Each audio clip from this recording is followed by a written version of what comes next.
ఫ్యామిలీలో నార్మల్గా మీ హీరోస్తో కాకుండా బయట హీరోస్తో చేయాలనుకుంటే? నేను అది ఆల్రెడీ ఒక చోట చెప్పాను అనమాట. ఎవరో ఇలా అడిగితే మీరు సో అండ్ సో ఎవరితో యాక్ట్ చేస్తారంటే నాకు హీరో ఇంపార్టెంట్ కాదు, నేను చెప్తున్నాను కదా, మనకి హీరో ఇంపార్టెంట్ ఉండకూడదు కదా, మనకు అదే ఇంపార్టెంట్ ఉండాలి, మన రోల్ ఇంపార్టెంట్ ఉండాలి. సో నాకు హీరో అనేది నేను ఇలాంటి హీరోతో యాక్ట్ చేయాలి వావాలా ఏం లేదు, కానీ డెఫినెట్లీ మా అన్న పక్కన మాత్రం సిస్టర్లాగా యాక్ట్ చేయాలని. మీకు మూవీస్లోకి రావాలని ఎప్పుడు అనిపించింది? నేను మాస్కామ్ జాయిన్ అయింది మాత్రం ప్రొడక్షన్ మీద ఇంట్రెస్ట్ ఉండి సినిమా ఫీల్డ్లో ఏదైనా చేద్దామని జాయిన్ అయ్యాను. ఎందుకంటే అంజనా ప్రొడక్షన్స్ ఉంది, ప్రొడక్షన్లో ఏదో చూసుకుందామని. బట్ నేను ఒక షార్ట్ ఫిల్మ్ చేశాను అనమాట, అది రిలీజ్ కాలేదు.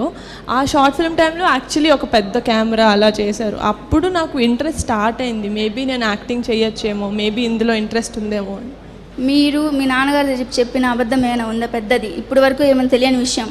చాలా పెద్ద అబద్ధం. చాలా పెద్దది ఏంటంటే నేను మా నాన్న ఏడిపిస్తూ ఉంటాను మేడం. మా నాన్నకి చిన్నప్పుడు హిందీలో ఎప్పుడో ఫెయిల్ అయ్యారు అనమాట. సో అది ఎప్పుడు పట్టుకొని ఏడిపిస్తూ ఉంటాను.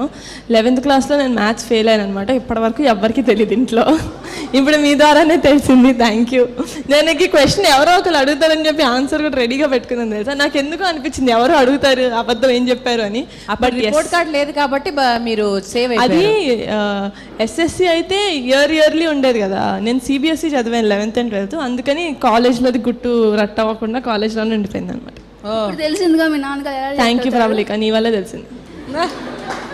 నేను ఛాన్స్ అడుక్కొని మరీ చేసే కంటే నాకు నేను అది కూడా నేను మైండ్ చేయను. నేను వెళ్ళి అడుగుతాను, ప్లీజ్ డాడీ ఇలా నుంచి ఉంటే నేను అలా వాక్ చేస్తాను స్క్రీన్లో, నాకు అది చాలు.